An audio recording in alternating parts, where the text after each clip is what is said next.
Before starting the course, let's get to know the sewing machine and how it operates.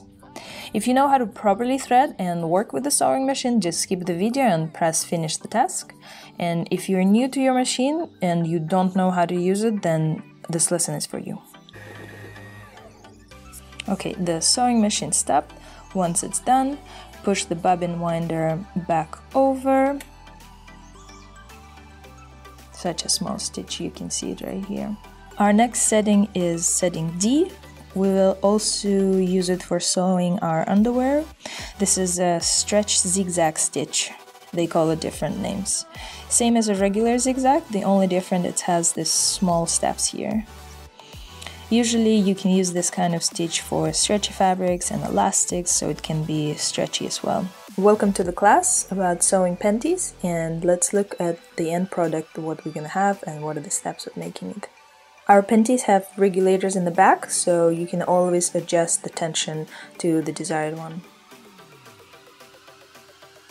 First, I'm going to show you two ways of sewing. The first one will be with an overlock machine and the second one will be without an overlock machine. I advise you to watch this video in full first, so you can see the process of sewing with an overlock machine first and without an overlock machine after that.